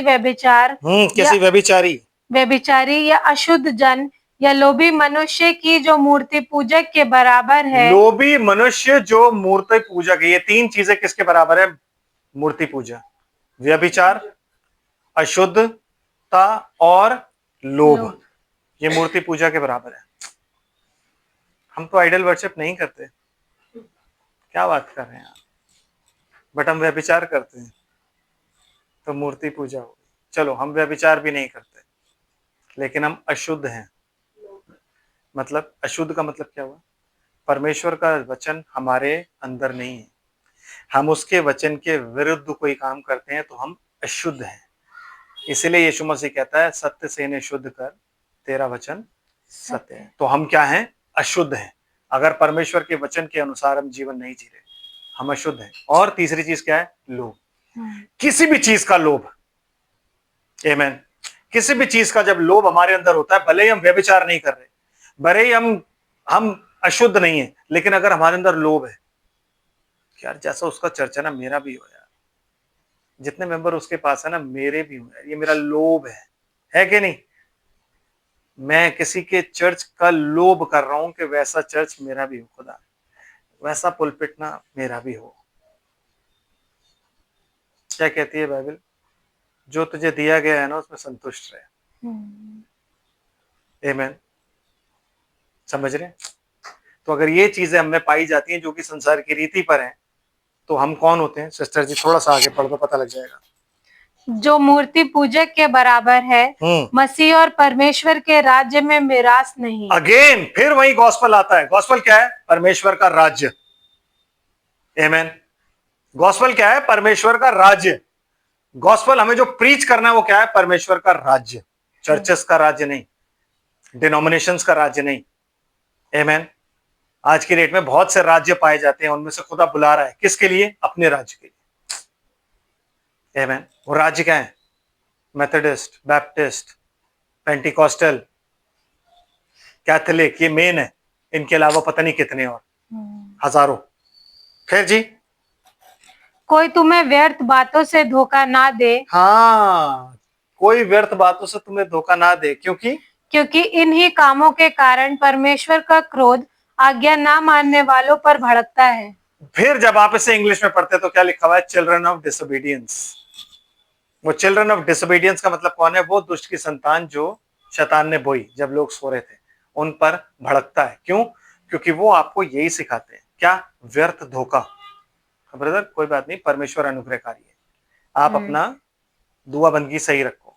ठीक है, इंसान जगत में रहता है, ये हो जाता है, ओके कोई बात नहीं। एक बार हो जाता है, दूसरी बार भी हो जाता है, तीसरी बार भी हो जाता है, चौथी बार भी हो जाता है, 5वीं बार भी हो जाता है, कोई बात नहीं ब्रदर, परमेश्वर अनुग्रहकारी है। हम प्रार्थना करेंगे प्रभु आपके लिए सब कुछ करेगा, no no no, he is a just God. तो क्या कह रहा है, कोई इन व्यर्थ बातों से तुम्हें धोखा ना दे, क्योंकि ये धोखा उस वक्त भी चल रहा था और ये धोखा आज भी चल रहा है। आमेन। ये लेटर किसको लिखा गया है? बिलीवर्स को, इसलिए लेटर आपके पास है। बिलीवर्स को ही लिखा है ना पौलुस ने, तो ये लेटर आपके पास इसीलिए है क्योंकि ये बिलीवर्स को लिखा गया था और आज आप और मैं ही बिलीवर हैं। कोई हमें व्यर्थ धोखा ना दे कि ऐसा हो सकता है। No brother, this is mark of the beast. क्योंकि अगर हम ये बातें सुन के उस साइड चले गए तो ब्रदर, दुष्ट की संतान तो हम ही हुए ना। राज्य की संतान तो वचन के अनुसार चल रही है, उनको तो यीशु मसीह ने बोया है। बाकी जब यीशु मसीह सो रहा था, जब कभी भी ये कब बोए जाते हैं बीज? जब हम विजिलेंट नहीं होते। इसीलिए तो पौलुस ने तीमुथियुस को क्या बोला? ध्यान से देख, कहीं कोई कड़वी जड़ ना फूट निकले। आमीन। कि वो पूरी फसल ही नाश कर दे। कड़वी जड़ नहीं होनी चाहिए। अगर तो कड़वी जड़ आपने रिकॉग्नाइज कर ली है तो आपको उसका ज्यादा ध्यान रखना होता है, कड़वी जड़ का, क्योंकि कड़वी जड़ जो है वो आपकी पूरी खेती को नाश कर सकती है। इसलिए क्या बोला उन्होंने? क्या हम इन्हें तोड़ ले? अभी कह रहा नहीं नहीं, ऐसा ना हो कि तुम इन्हें तोड़ते हुए वहां जो अच्छे दाने उनको भी तुम इन्हें बढ़ने दो पूरा। तो वो पूरे 2000 साल तक क्या हुआ? बढ़ते रहे बढ़ते रहे बढ़ते रहे बढ़ते रहे। लेकिन जो यीशु के बीज थे वो अलग थे और जो वो फसल थी वो अलग थी, लेकिन देख के आप आइडेंटिफाई नहीं कर सकते उसको। Only God can, not you. Only God can. So जब अंत समय आया, आमेन, तो उसने क्या कहा कि मैं अपने स्वर्गदूतों को, क्योंकि सिवाय परमेश्वर के स्वर्गदूतों के और कोई उनको अलग नहीं कर सकता। आमेन। तो स्वर्गदूतों ने जब वचन प्रचार किया तो उस वचन से जो सीड से पैदा थे वो सीड वाले निकल के अलग हो गए। आमेन। और जितने भी जंगली दाने थे वो खड़े रहे। उसने कहा अच्छा, अब एक काम करो, ये जंगली दानों को पहले इकट्ठा करो गट्ठर बांध के। रैप्चर से पहले ना उनको इकट्ठा ऑलरेडी कर लिया गया है। आमेन। वो इकट्ठे हो, that is by under one roof. क्योंकि हम सब क्रिश्चियन है तो हम सब एक्यूमेनिकल मूवमेंट के अंदर आएंगे। सारे चर्चेस अब एक ही होने चाहिए। क्यों हो रहे हैं? उनमें लाइफ है? उनमें लाइफ नहीं है। फिजिकल भी नहीं है, स्पिरिचुअल भी नहीं है। आपने खुद देखा है, जहां क्रिसमस आता तो आधे ज्यादा ईसाई तो वैसे ही खत्म हो जाते हैं कब्रिस्तान में, है कि नहीं? जहां सर्दियां आती हैं ऐसी, और कैंसर से मर रहे हैं, इससे मर रहे हैं, उससे मर रहे हैं, ऐसे मर रहे हैं। क्यों? लाइफ नहीं है। ये फिजिकल बता रहा हूं, और स्पिरिचुअली भी लाइफ नहीं है। देयर इज नो लाइफ कि वो आपको ये कह सके कि नहीं तुम परमेश्वर के राज्य में होगे, हम गारंटी दे रहे हैं। नो, वो गारंटी यहां की लेते हैं क्योंकि यहां की सारी फैसिलिटीज वो आपको दे रहे हैं। हम गारंटी यहां की नहीं लेते, हम गारंटी वहां की लेते हैं, क्योंकि यीशु मसीह का वचन जो है वो गारंटी वहां की लेता है, यहाँ की नहीं ले रहा। यहाँ की गारंटी उसने कभी नहीं ली। कहता आज के लिए, आज का दुख बहुत है, कल अपनी चिंता खुद कर लेगा। ये बोला कि नहीं बोला? तो आज की कोई गारंटी नहीं है ब्रदर। यूहन्ना की कोई गारंटी नहीं थी। अपना वचन उसने प्रचार किया, गर्दन कटवा दी, उसकी गर्दन कट गई, खुदा ने रोका क्यों नहीं? यहाँ की गारंटी नहीं है। काम खत्म, चलो चलो। इजेबेल ने भी तो कसम खाई थी, तेरा गला जब तक मैं काटना दूं, काट दिया गला। इजेबेल ने गला काट दिया। आमीन। और जब वो इजेबेल बैठी गद्दी पे इन 2000 सालों में, तो उसने वही किया जो वो शुरू से करते आ रही थी। जितने सेवक थे मारती चली गई। ये बाइबल जो भी इंसान ट्रांसलेट करता था उसको आग लगा देते थे, मार देते थे। क्यों? क्योंकि इसी में सब कुछ छुपा हुआ है। आमीन। ओके, लास्ट पढ़ते हैं वर्स सिस्टर जी। कुलसियों की पत्री निकालते हैं, 3रा अध्याय। 3रा अध्याय। और कौन सी आयत पढ़ेंगे हम? 3रे अध्याय की पहली आयत पढ़िए, फिर मैं आपको बताता हूँ कहाँ रखना। अतः जब तुम मसीह के साथ जलाए गए, अतः जब तुम मसीह के साथ जला दिए गए, तो आपका बैप्टिज्म हो गया, फिर तो स्वर्गीय वस्तुओं की खोज में रहो। आपको किन की खोज में रहना है? सांसारिक वस्तुओं की खोज में नहीं रहना। वो चीजें आपको दे देगा जरूरत की सब। आमीन। आपको किसकी खोज में रहना है? स्वर्गीय वस्तुओं की। और स्वर्गीय वस्तुएं क्या होती है? कि हम कैसे खुदा को खुश रखें, उसकी इच्छा क्या है, उसके अनुसार जीना। देन सिस्टर, जहाँ मसीह विद्यमान है और परमेश्वर की दाहिनी ओर बैठा है। हाँ, अब देखो लोग तभी तो कहते हैं दो सिंहासन है। यस, फिर पृथ्वी पृथ्वी पर की नहीं परंतु स्वर्गीय वस्तुओं पर ध्यान लगाओ। पृथ्वी की वस्तुओं पर ध्यान मत लगाओ, चाहे वो कोई भी क्यों ना हो, चाहे वो सक्सेस हो, चाहे वो किसी भी तरीका का कोई लोभ क्यों ना हो, उस पर आपको ध्यान नहीं देना। आपको ध्यान किस पे देना है? स्वर्ग की वस्तुओं पर। और स्वर्ग में कौन है? मसीह विराजमान है। तो आपको ध्यान मसीह पे देना है। तब मसीह जब नीचे आएगा और आप संसार के नहीं होगे तो आप आइडेंटिफाई कर लिए जाओगे और आप चले जाओगे। वरना अगर आप संसार के साथ अपने आप को, हम क्या करते हैं, अपनी ड्रेस, अपनी बोली, अपने फैशन, अपने तमाम एटीट्यूड से अपने आप को संसार के साथ आइडेंटिफाई करते हैं। आमीन। लेकिन जब विपत्ति आती है तब हम अपने आप को बिलीवर्स के साथ आइडेंटिफाई करते हैं। पता है, माफ कर दे। आमीन। तो सबसे बड़ा ढोंगी कौन हो गया? मैं। हमें किससे आइडेंटिफाई करना है? यीशु मसीह से, ताकि जब वो नीचे आए तो हम आइडेंटिफाई कर ले जाए कि भाई ये लोग हैं, इन्होंने ऊपर आना है। आमीन। समझ रहे? यस। फिर क्योंकि तुम तो मर गए और तुम्हारा जीवन मसीह के साथ परमेश्वर में छुपा हुआ है। आप क्यों बाहर निकल रहे हो जबरदस्ती में? मैंने आपको क्या बताया था कि जब आप आज की डेट में पाए जाते हो तो परमेश्वर और मसीह में आपका जीवन जो है वो छुपा हुआ है। विच मीन्स शैतान हनोक को, मृत्यु हनोक को ढूंढती रही, हनोक नहीं मिला। मिला हनोक? क्यों? क्योंकि वो परमेश्वर में छुपा हुआ था। आप और मैं आज परमेश्वर में छुपे हुए हैं। कैंसर आपको नहीं ढूंढ सकता, समझ रही नहीं? शुगर आपको नहीं ढूंढ सकती। Yes, that is a fact. कोई बुखार, कोई सर्द आपको नहीं ढूंढ सकता। नो ब्रदर, नो सिस्टर, क्योंकि आप परमेश्वर में छुपे हो। तो अगर आप परमेश्वर में छुपे हुए हो तो उस चीज को आपके पास आने के लिए परमेश्वर को क्रॉस करना है। कर सकती है। तो कब आती है वो आपके पास? जब आप परमेश्वर से बाहर निकल के देखो बाहर हो क्या रहा है, शोर किस चीज का है। तो ब्रदर ब्रनम ने बड़े अच्छे से एक्सप्लेन किया कि ऊपर बाज घूमता रहता है। मुर्गी ने बाज देखा और अपने बच्चों को पंखों के नीचे कर लिया। अब बाज घूम रहा है, वो वेट कर रहा है, सारे बच्चे अंदर हैं। एक खुराफाती है जिसे अंदर रहना पसंद नहीं है, जो कह रहा है यार भाई चक्कर क्या है यार, कब तक बैठे रहे अंदर हम। मुर्गी बैठी हुई है, 15 मिनट हो गए, 20 मिनट हो गए, अब उसको है खेलना है क्योंकि वो चूजा है। वो सारों से पूछ रहा भाई कितनी देर, क्या हो गया, क्या हो रहा है? चुप, मम्मी ऐसे ही कहती है, बैठा रहे, नहीं निकलना बाहर। यार ये क्या बात हुई, ये क्या बात हुई? उसको परेशानी हो रही है। जहां आधा घंटा बीता, जब पौना घंटा बीतना, परेशान हो, अब नहीं बैठ सकता मैं अंदर। बाहर मत जा। अच्छा यार मैं देख तो लूं बाहर क्या है। उसने अपनी मुंडी जैसे ही बाहर निकाली, बाज नीचे आया, पकड़ा और ले गया। सेम वे जब आप मसीह में छुपे हो, जब आप परमेश्वर में छुपे हो, तो संसार को देखने के लिए अपनी मुंडी बाहर मत निकालो। कौन है, क्या हो रहा है बाहर, शोर किस चीज का है, होने दो। आप तो होली ऑफ होलीज में हो, आपको क्या लेना देना, बाहर की आवाज अंदर आएगी नहीं। वाई? आप छुपे हुए हो। आप सिर्फ तब आप पे अटैक होता है जब आप बाहर अपनी मुंडी निकालते हो। मत निकालो। जब आपको बाहर देखना होता है क्या हो रहा है, मत देखो। मैंने इसलिए बोला ना, टेंशन जबरदस्ती में हम लेते हैं। वो अंदर ही बैठे बैठे टेंशन ले रहा था। क्यों क्यों क्यों क्यों ऐसा, क्यों ऐसा, क्यों क्यों अंदर रहना है, अंदर नहीं रहना है, बाहर। नो, आप होली ऑफ होलीज में हो, यू स्पीक टू गॉड। उसने पर्दा आपके लिए फाड़ा भाई।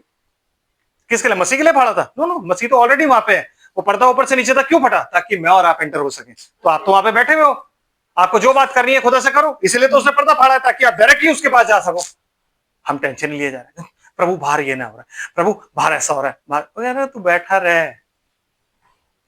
तेरी तरह तेरी दाहिनी ओर, तेरी ओर क्या, तेरी दाहिनी ओर 1000 और तेरी बाईं ओर 10,000 गिरेंगे, पर वो तेरे निकट नहीं आएगा। मैं अपने स्वर्गदूतों को तेरे निमित्त आज्ञा दूंगा कि जहां कहीं तू जाए वो तेरी रक्षा करे कि कहीं तुझे पत्थर से ठेस ना लगे। विच मीन्स अगर आप रोड पे भी जा रहे हो तो आपको ठोकर नहीं लग सकती। पत्थर चिल्ला चिल्ला के आपको बोलता है अरे मैं पड़ा हूं यहाँ पे, मुझे देख ले। जब आप देखते हो तो पत्थर से हट जाते हो, आपको ठोकर नहीं लगती, आप टाप के चले जाते। No, nothing by any means shall harm you. किसी भी चीज से आपको कोई नुकसान नहीं होगा, किसी मतलब किसी भी चीज, जब तक कि आप परमेश्वर में छुपे हुए हो। ब्रदर समझ रहे? हमारा कोई नुकसान नहीं कर सकता है, मॉनिटरली नहीं कर सकता, फिजिकली नहीं कर सकता, स्पिरिचुअली नहीं कर सकता। सिर्फ तब करेगा जब हम बाहर निकल जाएंगे। और जब हम बाहर निकलने की कोशिश कर रहे हैं, भाई ब्रनम कहते हैं कि शैतान तब तक आप पर पैर नहीं रख सकता जब तक आप वचन से बाहर नहीं निकलते। आप वचन से बाहर निकलो, पैर रख देगा, क्योंकि वचन को क्रॉस करके वो नहीं आ सकता। तो अपने आप को इस वचन में बांधे रखो, क्योंकि आप वचन की संतान हो। आमीन। हर बच्चा अपनी प्रॉब्लम के टाइम अपने बाप के पास ही जाता है ना, कि क्योंकि उसको भरोसा होता है बाप बचा लेगा। बाप की आगोश में रहो, बाप ने तो हाथ फैलाए हुए, उसकी आगोश में रहो। आप छुपे हुए इस बात को जिंदगी भर याद रखना। डू नॉट ट्राई टू सी आगे क्या हो रहा है, बाहर क्या हो रहा है, कि चलो ये मेरे यार दोस्त है, मैं इनके साथ थोड़ी देर बैठ जाता हूँ, कोई बात नहीं, अन्य जाति हुए या अनबिलीवर्स हो तो क्या हुआ, मैं इनके साथ बैठ जाता हूँ, थोड़ी देर बैठने में कुछ। नो नो, प्लीज डोंट, क्योंकि वो उनके जरिए आपको हिट करेगा। उसका काम क्या है? सिर्फ आपको मारना, क्योंकि शैतान फाड़ खाने वाले शेर की नाई घूम रहा है कि कब किसको पकड़े और उसे नाश कर डाले। सिर्फ वो ये चाहता है। सो प्लीज इस चीज को आप याद रखो। देन सिस्टर, जब मसीह जो हमारा जीवन है प्रकट होगा, तब तुम भी उसके साथ महिमा सहित प्रकट किए जाओगे। तब तुम भी उसके साथ महिमा सहित प्रकट किए जाओगे। फिर इसलिए अपने उन अंगों को मार डालो, यस, जो पृथ्वी पर हैं। जो पृथ्वी पर आप। पौलुस भाई, एक वो होता है जो उल्टी सीधी बातें करता था कि आंख निकाल लो और हाथ काट दो और कान, ये आप अजीब बात कर रहे हो। सारे अंग तो पृथ्वी पर ही है कि नहीं भाई? टांग पृथ्वी को छू रही, हाथ पृथ्वी पर है, मैं तो पूरा का पूरा पृथ्वी पर ही हूं। तो लेकिन आप कहना क्या चाह रहे हो पौलुस भाई? दोबारा पढ़िए। इसलिए अपने उन अंगों को मार डालो। You must kill your flesh, your fleshly desire. आपकी जो शारीरिक लालसाएं हैं, मार डालो, किल देम। जब आप उन्हें किल करोगे तो क्या होगा? जो पृथ्वी पर है, मतलब इस पृथ्वी से आपको जोड़े रखती है, मतलब इस संसार की रीति से आपको जोड़ करके रखती है ना, उन सारी फ्लैशली डिजायर्स को मार डालो।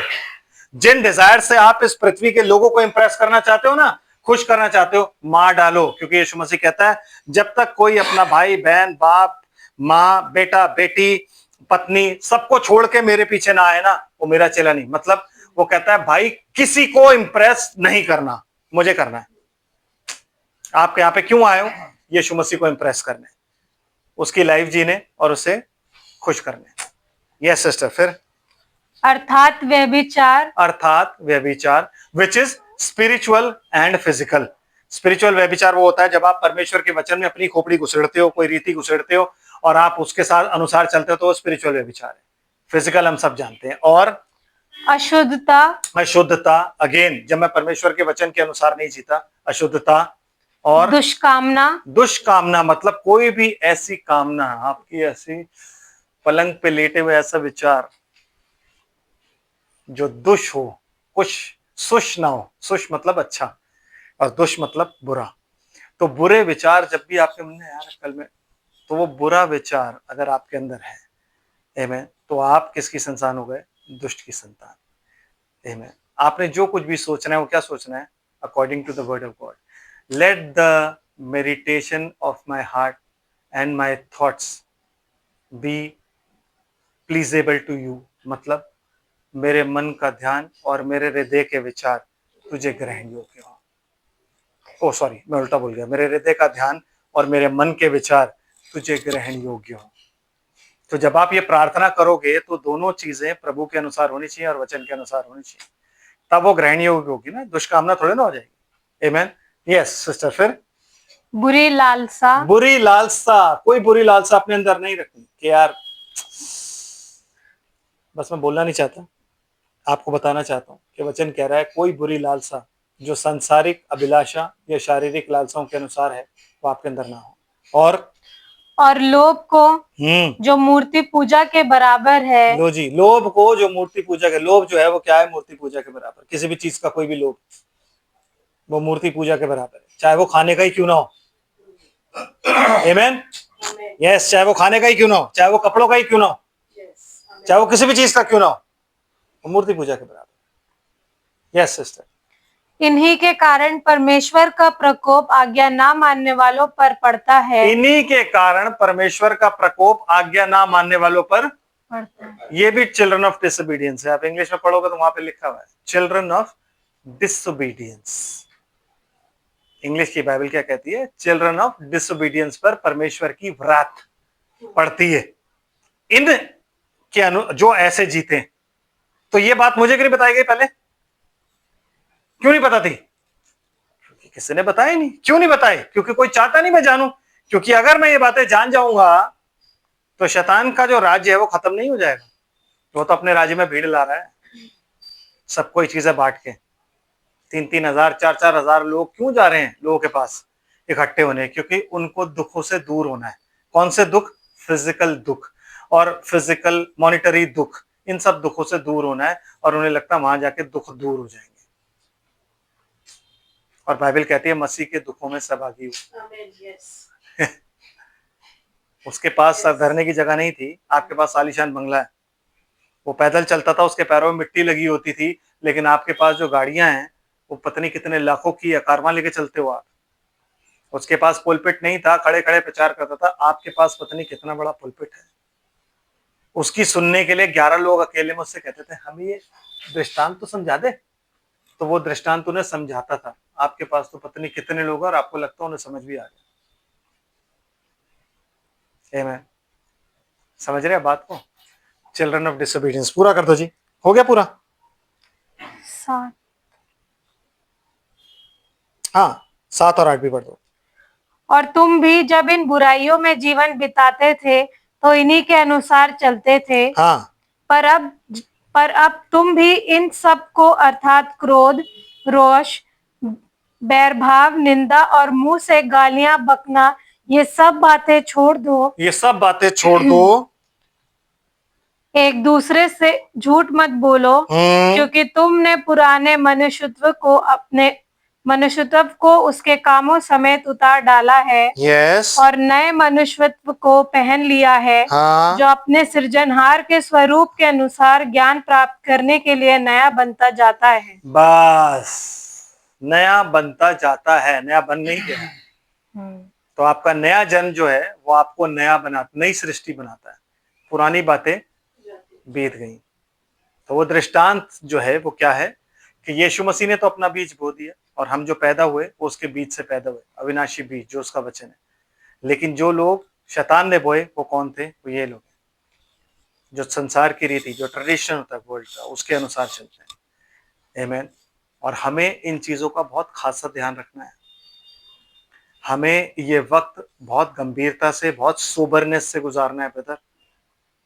ना मतवाला होना है, ना खुमारी होनी है, सोबर रहना है। हम ये नहीं कह सकते कि हम तो रैप्चर में जाएंगे ही जाएंगे। नो। कहता है मेमने की पत्नी ने अपने आप को तैयार कर लिया है। अगर आप मेमने की दुल्हन हो और पत्नी बन रहे हो तो अपने आप को तैयार आपको खुद करना है। तैयारी की सारी चीजें ये दी हुई हैं और नबी के संदेश दिए हुए हैं। नबी के संदेशों को जरूर सुनो। क्यों? क्योंकि एस्थर अपनी मर्जी से कुछ नहीं लेके गई थी। जो खोजे ने उसको दिया वो लेके गई। तो मैं ये नहीं कह सकता कि आप भाई ब्रनम के संदेश सुनना छोड़ दो, खत्म। नो, वो संदेश बहुत इंपॉर्टेंट है। वो हमारा बेस है। वो आपको सुनने, आमीन, वचन में बने रहना है और अपने आप को दिन ब दिन बदलते जाना है। आमीन। ये आपका दृष्टांत है। अगर कोई तकलीफ हो समझने में तो आप क्वेश्चन डाल सकते हैं, कोई ऐसी प्रॉब्लम नहीं, हम उसको एक्सप्लेन करेंगे। और अगर आपको समझ आ गया है तो खुदावंद आपको बहुत आयत से आशीष और बरकत दे। ये अंत समय चल रहा है, इस अंत समय में कटनी चल रही है। प्रभु आप सबको आशीष और बरकत दे, हम प्रार्थना करते हैं। स्वर्ग और पृथ्वी के मालिक, हम तेरा धन्यवाद करते हैं तेरी सारी आशीष और बरकतों के लिए मेरे परमेश्वर। आज के इस दिन के लिए धन्यवाद है प्रभु जी। बहुत ही अच्छा वचन तूने हमें दिया, तेरा धन्यवाद है प्रभु जी। मेरे खुदावंद तेरी जेवनार जो लगी वो हमने खाई, और अब इस बात के लिए धन्यवाद करते हैं कि मेरे पिता जिस बीज से हमने जन्म पाया है वो मसीह ने बोया था प्रभु जी। हम मेरे प्रभु तेरे राज्य की संतान पाए जाते हैं, तेरा धन्यवाद है प्रभु। उन्हें देख इस अंत समय में हर एक उस चीज से हम बच सके प्रभु जी, जो हमें प्रभु जी किसी भी रीति से प्रभु जी रैप्चर मिस करा सकती है, अनंत जीवन मिस करा सकती है प्रभु। हम नहीं चाहते हम किसी भी तरीके से मिस करें। तेरा अनुग्रह हम सब पर हो प्रभु जी। ये वचन हमारे हृदय की पट्टियों पर लिख जाए ताकि हम इसको मनन करें और 100 गुना फल लाएं। धीरज से अपने मन में बसाए रखें प्रभु जी और 100 गुना फल लाएं। तू अपना अनुग्रह इन सब पर बनाए रख। इन्हें प्रभु यीशु मसीह के नाम में ब्लेस करता हूँ, जो बाद में सुनेंगे उन्हें भी ब्लेस करता हूँ। तेरी ब्लेसिंग्स बनी रहे, तेरा वचन ही ब्लेस करे प्रभु जी, ताकि खुदावंद वो तेरी सच्चाई को जाने, इस बात को जाने कि तू सब कुछ हमें पहले से ही बता के गया है। हम ये नहीं कह सकते कि प्रभु मेरे परमेश्वर मैं क्यों ऐसा यहाँ पे रह गया। तो मेरे पिता तेरे ही हाथों में सब कुछ सुपुर्द करते हैं। सबका तू मददगार हो, सब पर तेरी अनुग्रह की दृष्टि रहे। आज के इस खाने के लिए तेरा बहुतायत से धन्यवाद है प्रभु। तेरा अनुग्रह हम पर बना रहे ताकि हम इस खाने को पचा भी पाए प्रभु जी। ये हमारे पेट को कड़वा और हमारे मुंह को मीठा करे। सब कुछ और सब कुछ तेरे हाथों में सुपुर्द करते हैं। सारा आदर महिमा धन्यवाद तुझे देते हैं पिता, और अपनी धन्यवाद की भेंट और प्रार्थना आपके प्यारे बेटे यीशु मसीह के नाम से मांगते हैं। दया से सुने और ग्रहण करें।